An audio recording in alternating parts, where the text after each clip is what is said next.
جی قدرمنو کتونکو دا اوس مونږه په اختر دپاره مټۍ اخیستو چې کوم رزړو ته راغلي وو په مین بازار کې چې کوم مټۍ ختمه ده اوس د رزړو چې کوم دننه کلی دی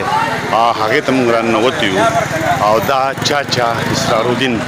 بابا سویټ هاوس په نوم باندې دلته چې کوم دی نو دا مټۍ پخېږي دننه اوس مونږ ورځو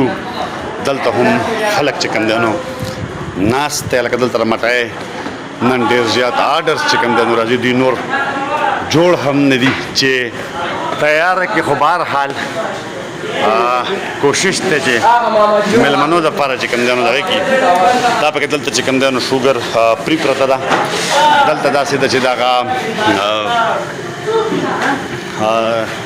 خمبیر چې کوم دی نو تیار شوی ده لکه څنګه تیاره شوه ها دا خمبیر چې کوم دی دا تیار شوی دی او دا خمبیر چې دی نو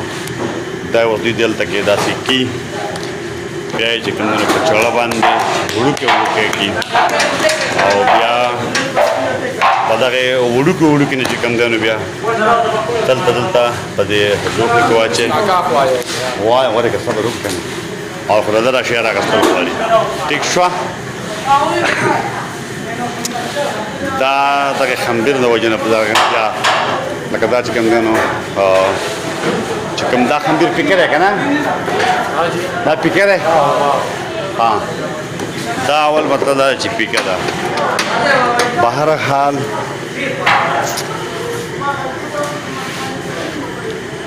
خیر ده پیکه هلکه څنګه تیاره شوه ښه بهرحال شابه لکه ته په ډېر ټیم واخیستو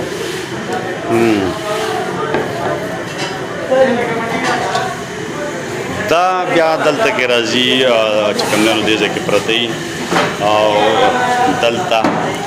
بیا په دغه لوی دغه کې چې کوم دی پخېږي او دا ورته د دې پخلی روان دی دا د دې پخلي نه چې کوم دی چې کله دا پخه شي نو بیا راوستی شي دلته ولې چېرته ورکوي دلته خوږېږي په دې ځای کې بیا واچوي که نه دا شربت دی چې کوم ګړوبی چې نو جوړ شوی دی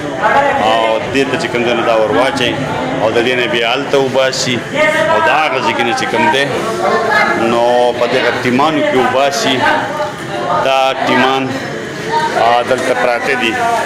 دا بیا د شربت نه پس دا ټیمان دلته پراته دي او د دې ټیمانو نه پس چې کوم دی دا دلته کې په دغه کې چې کوم دی په ډبو کې بندېږي او بازار ته هم وباسي او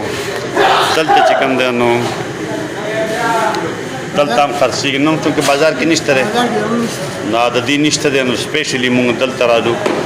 او دا دغه